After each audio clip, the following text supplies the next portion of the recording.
শিক্ষার্থীরা তোমরা কেমন আছো?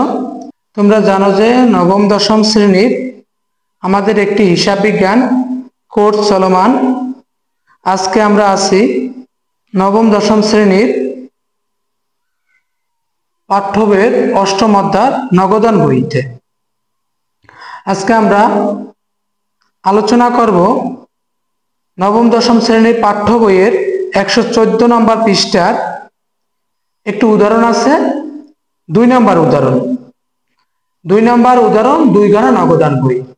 তা আমরা জানি 2 ঘরে নগদান বই দুটো ভাগ থাকে, একটা হলো ডেবিট সাইড, একটা হলো ক্রেডিট সাইড। 2 ঘরে নগদান যেহেতু দুইটা টাকার ঘর, একটা হলো নগদ টাকা, একটা হলো ব্যাংক টাকা। তা প্রথমে আমরা আছে তারিখ বিবরণ রসিদ নং খতিয়ান পৃষ্ঠা নগদ টাকা ব্যাংক টাকা, যেহেতু 2 ঘরে নগদান 2 টাকার ঘর। ক্রেডিট পৃষ্ঠা একই রকম তারিখ বিবরণ ভাউচার নাম খতিয়ান পৃষ্ঠা নগদ টাকা ব্যাংক টাকা, যেহেতু 2 ঘরে নগদান 2 টাকার ঘর। তাই দেখো আমরা 2 ঘরে নগদান বই নিয়ে আলোচনা করি। 1 এপ্রিল আছে নগদ উদ্ধৃত 12,000 টাকা এবং ব্যাংক জমাতিরিক্ত 3,500 টাকা। ব্যাংক জমাতিরিক্ত যদি থাকে তাহলে ক্রেডিট পেশে যাইবে। ব্যাংক জমাতিরিক্ত, ব্যাংক ওভারড্রাইভ, ব্যাংক জমার ক্রেডিট উদ্ধৃত যদি থাকে তাহলে ক্রেডিট পেশে হইবে। আর নগদ টাকা কোনো সময় ব্যালেন্স বিডি, নগদ টাকা কোনো সময় ক্রেডিটে যায় না, সব সময় নগদ টাকা ব্যালেন্স বিডি হয়ে ডেবিট পেশে আসবে। তা আমরা প্রথমে লিখি April 1 balance BD. Balance BD আছে নগদের ঘরে আছে 12,000 টাকা, আর ক্রেডিট পেশে লেখো ব্যালেন্স বিডি 1 তারিখ 3,500 টাকা ব্যাংকের ঘরে যাইবে। যেহেতু ব্যাংক জমাতিরিক্ত ছিল তার জন্য ক্রেডিট পেশে ব্যাংকের ঘরে গেছে। 2 তারিখ আছে ব্যাংকে জমা দেওয়া হলো। ব্যাংকে জমা দেওয়া হলো কিন্তু কোনটা এন্ট্রি? 3টা এন্ট্রি হয় কোনটা? ব্যাংকে জমা দেওয়া, ব্যাংক থেকে উত্তোলন করা, আর ব্যাংকে হিসাব খোলা। যেহেতু ব্যাংকে জমা দেওয়া হয়েছে জাবেদা কি ব্যাংক হিসাব ডেবিট, নগদান হিসাব ক্রেডিট। আমরা 2 ঘরে নগদান করি, দেখবো জাবেদা করব, দেখবো নগদ টাকা এবং ব্যাংক টাকা কোথায় আছে, ওই পেশে যাবে। যেহেতু ব্যাংকে টাকা জমা দিচ্ছে ব্যাংক হিসাব ডেবিট, তার জন্য ডেবিট পেশে ব্যাংকের ঘরে, আর নগদান হিসাব ক্রেডিট, ক্রেডিট পেশে নগদের ঘরে। দোনো পাশে তারিখ দাও এপ্রিল 2, এই লিখলাম এপ্রিল 2। এন্ট্রি ছিল হলো ব্যাংকে জমা দেওয়া হলো, জাবেদা হলো ব্যাংক হিসাব ডেবিট, নগদান হিসাব ক্রেডিট। তা যেহেতু ব্যাংক হিসাব ডেবিট, ডেবিট পেশে ব্যাংকের ঘরে লেখো 4,000 টাকা, খতিয়ান করে সি দাও। আর ক্রেডিট পেশে নগদের ঘরে লেখো 4,000 টাকা। বিপরীত এন্ট্রি লেখো, এই পেশে টাকা আছে কোথায়? ব্যাংকের ঘরে, লেখবো হলো নগদান হিসাব, নগদান হিসাব। আর এই পেশে লেখো ব্যাংক হিসাব। যেহেতু টাকা আছে নগদে, বিপরীত এন্ট্রি লিখবো ব্যাংক হিসাব। 5 তারিখ আছে পণ্য বিক্রয়, নগদে 2500 টাকা এবং চেকে 1500 টাকা। যাবে দেখি নগদান হিসাব ডেবিট, ব্যাংক হিসাব ডেবিট, বিক্রয় হিসাব ক্রেডিট। আমরা বিক্রয় করছি, বিক্রয় করলে কি টাকা পেয়েছি, টাকা পাইলে কি ডেবিট পেয়েছি। যদি টাকা পাই ডেবিট পেয়েছে, টাকা চলে গেলে ক্রেডিট পেয়েছি। যদি টাকা নগদ পাই নগদের ঘরে, চেক পেলে ব্যাংকের ঘরে। আবার ঠিক ক্রেডিট পেয়েছে, যদি আমার টাকা চলে যায়, যদি নগদ দেয় নগদের ঘরে যাবে, আর যদি চেক দেয় ব্যাংকের থেকে কমবে। আমি যেটা পাবো ওইটা ডেবিট পেশে, যেটা আমার চলে যাবে ওটা ক্রেডিট পেশে। তাহলে আমি বিক্রয় করছি, যেহেতু টাকা পেয়েছি, তার বিপরীত এন্ট্রি কি বিক্রয়, লেখো বিক্রয়। 5 তারিখ বিক্রয় হিসাব, বিক্রয় হিসাব নগদে আছে 2500 টাকা আর চেকে আছে 1500 টাকা। 8 তারিখ আছে রাজীবের নিকট হতে 3,000 টাকা পণ্য ক্রয় করে নগদে 2,000 টাকা। রাজীবের কাছ থেকে পণ্য ক্রয় করেছে 3,000 টাকা, রাজীবকে দিচ্ছি 2,000 টাকা। যাবে হলো ক্রয় হিসাব ডেবিট, নগদান হিসাব ক্রেডিট, পাওনাদার হিসাব ক্রেডিট। আমরা কিন্তু পাওনাদার হিসাব করি নগদের এবং চেকে, তাহলে পাওনাদারের কিন্তু ঘর নাই, পাওনাদারের বাকি যেটা হইব ওই টাকাটা আর আসবে না। আমরা যেহেতু নগদান হিসাব করি, অবশ্যই নগদ কথা থাকতে হইবে, মানে লেনদেন গুলা নগদে হইতে হইবে, নগদ অথবা ব্যাংক। আমরা জানি কি নগদ লেনদেন আর ব্যাংক লেনদেন একই কথা। তা আমরা যে লেনদেন যদি নগদ অথবা ব্যাংক হয়, ওই টাকাগুলো আমরা নগদান বইতে নেই, বাকি লেনদেন গুলা কিন্তু নগদান বইতে নেই না। যেহেতু পণ্য ক্রয় করছি, যাবে হলো ক্রয় হিসাব ডেবিট আর নগদান হিসাব ক্রেডিট। নগদ দিয়েছি 2,000 টাকা, ওই 2,000 টাকা আসবে, আর যে 1,000 টাকা বাকি আছে ওই টাকাটা কিন্তু আসবে না। লেখো ক্রয়।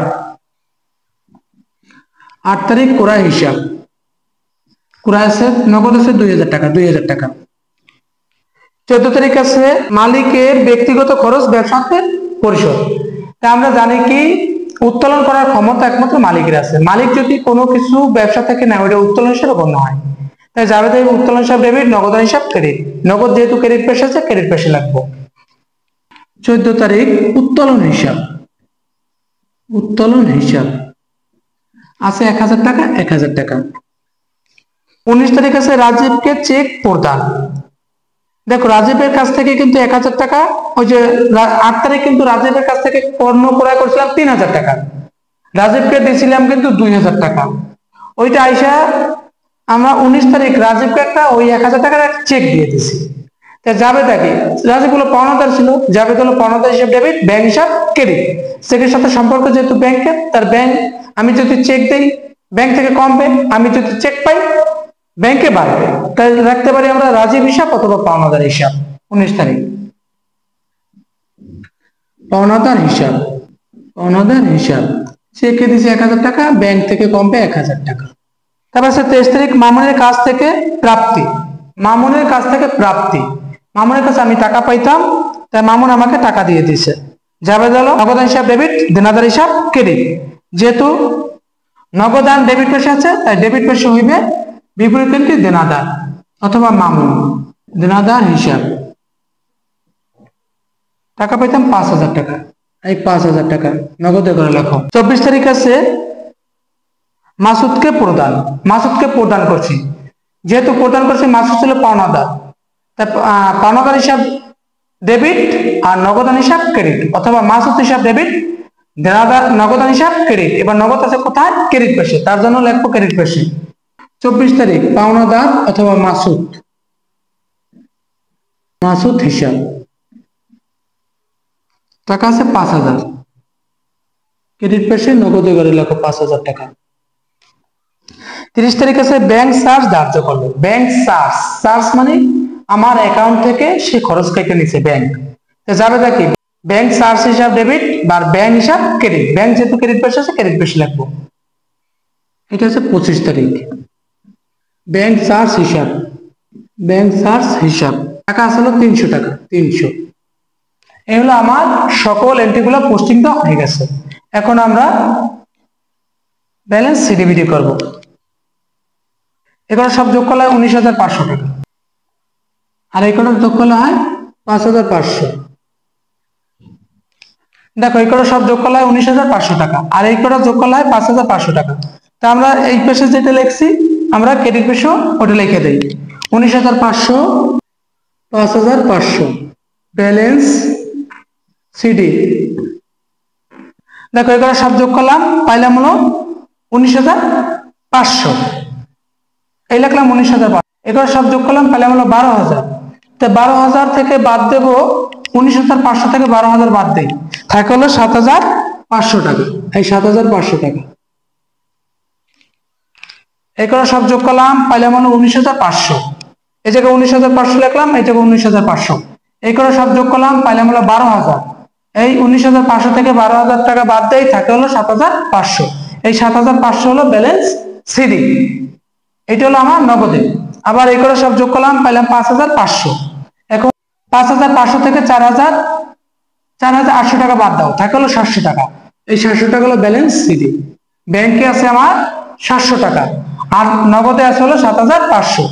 এইটা যেহেতু ব্যালেন্স সিডি করছে, এটা পরের মাসে 1 তারিখ ব্যালেন্স বিডি করে দেই। এপ্রিল পর মে, মে 1। এই হলো আমার অঙ্ক। পয়লা এপ্রিল আছে নগদ উদ্বৃত্ত ছিল 12,000 টাকা, তার জন্য লিখলাম ব্যালেন্স বিডি 12,000 টাকা। এবং ব্যাংক জমাতিরিক্ত ছিল 3,500 টাকা। ব্যাংক জমাতিরিক্ত মানে ব্যাংক থেকে ব্যাংকে যে টাকা আছে তার চেয়ে বেশি উত্তোলন করছে, তার জন্য ওইটা দায়। তার জন্য ক্রেডিট পেশে লিখলাম ব্যালেন্স বিডি 3,500 টাকা। পরে 2 তারিখ আছে ব্যাংকে জমা দেওয়া হলো। ব্যাংকে জমা দেওয়া হলো, যাবে গেল ব্যাংক হিসাব ডেবিট, নগদ হিসাব ক্রেডিট। ব্যাংক যেহেতু ডেবিট পেশে লিখলাম, আর নগদ যেহেতু ক্রেডিট পেশে লিখলাম। বিপরীত এন্ট্রি লিখলাম, এই যে লিখলাম নগদ টাকা লিখলাম ব্যাংকের ঘরে, বিপরীত এন্ট্রি নগদান।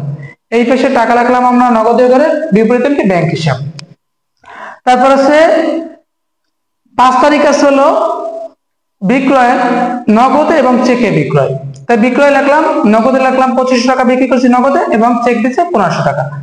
2500 টাকা নগদে করে লাগলাম, 1500 টাকা ব্যাংকের করে লাগলাম। 8 তারিখ আছে পণ্য ক্রয় করলাম। রাজীবের নিকটে পণ্য ক্রয় 3,000 টাকা, নগদ দিচ্ছি 2,000 টাকা। তার জন্য নগদের হিসাবটা লিখবো আমরা। কোরা হিসাব লিখে 2000 টাকা নগদ, 1000 টাকা যে বাকি ওটা আবার লিখলাম না। 14 তারিখ আছে মালিক নিজ প্রয়োজন উত্তোলন করলো, জাবেদ আলী উত্তোলন হিসাব দেবে, নগদান হিসাব করি, নগদ যেহেতু ক্রেডিট পয়সা আছে ক্রেডিট পয়সা লিখলাম, বিপরীতে একটু উত্তোলন। 19 তারিখ আছে দেখো 8 তারিখের টাকাটা, যে 8 তারিখ যে রাজীব আমার দ্বারা 1000 টাকা পাইতো, ওইটা 19 তারিখ রাজীব এসে আমার কাছে হাজির হয়েছে যে স্যার আমার টাকাটা দেন। তা আমার কাছে টাকা নেই, একটা চেক দিয়ে দিলাম 1000 টাকা। যাবে দেখি পাওনাদার হিসাব ডেবিট, ব্যাংক হিসাব ক্রেডিট, ব্যাংক যেহেতু ক্রেডিট পয়সা আছে ক্রেডিট পয়সা লিখলাম 1000 টাকা। 23 তারিখ আছে দেনাদারের কাছ থেকে পাওয়া গেল 5000 টাকা পাওয়া গেল, তার জন্য লাগলাম দেনাদার হিসাব লেখা, যেহেতু নগদ হিসাব ডেবিট, দেনাদার হিসাব ক্রেডিট, নগদ যেহেতু ডেবিট পয়সা লিখলাম, বিবৃতিটি দেনাদার। 24 তারিখ আছে মাসুদকে প্রদান, মাসুদ হিসাব লিখলাম অথবা পাওনাদার লিখতে পারতাম, পাওনাদার লেখা হইতো, মাসুদ হিসাব লেখা হইতো, মাসুদ হিসাব লিখে নগদে করে লিখলাম 5000 টাকা। তারপরে আছে 25 তারিখ ব্যাংক চার্জ ধার্য করলো, ব্যাংক চার্জ মানে ব্যাংক আমার কাছ থেকে সুদ কেটে নিয়েছে আমার অ্যাকাউন্ট থেকে, তার জন্য ব্যাংক হিসাব ডেবিট, ব্যাংক চার্জ হিসাব ডেবিট, ব্যাংক হিসাব ক্রেডিট, যেহেতু ব্যাংক হিসাব ক্রেডিট তার জন্য ক্রেডিট পয়সা লিখলাম 300 টাকা।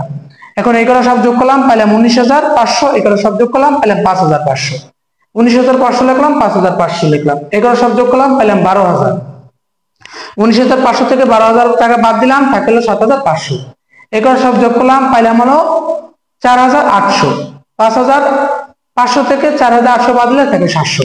এইটা হলো আমার হাতে আছে নগদে, আর এইটা হলো আমার ব্যাংকে টাকা জমা আছে 700, এটা বলে ব্যালেন্স সিডি, মানে হাতে আছে। এইটা আবার পরের মাসে 1 তারিখ ব্যালেন্স বিধি করে দিলাম। এই হলো আমার 2 গড়া নগদান বই, নবম দশম শ্রেণীর পাঠ্য বইয়ের 114 নম্বর পৃষ্ঠার 2 নম্বর উদাহরণ, 2 গড়া নগদান বই। আশা করি তোমরা অঙ্কটা বারবার করবা এবং আমাদের সাথে থাকবা। যদি আমাদের সাথে থাকো আশা করি তোমরা তোমাদের বোর্ড পরীক্ষায় অবশ্যই A+ পাবা। আর আমাদের এই ক্লাসটা তোমাদের বন্ধু বান্ধবের কাছে বেশি বেশি শেয়ার করবা, যেন তুমি যেভাবে উপকৃত হতে আসো এবং তারাও যেন একইভাবে উপকৃত হতে পারে। তাই আমাদের কাজ হলো তোমাদের কিছু শেখানো এবং তোমরা যেন তোমাদের বোর্ড পরীক্ষায় A+ পাও, এই আমাদের প্রত্যাশা। তা সবাই ভালো থাকবা, সুস্থ থাকবা, শরীরের প্রতি যত্ন নেবা এবং আমাদের সাথে অবশ্যই থাকবা। সবাইকে ধন্যবাদ, আল্লাহ হাফেজ।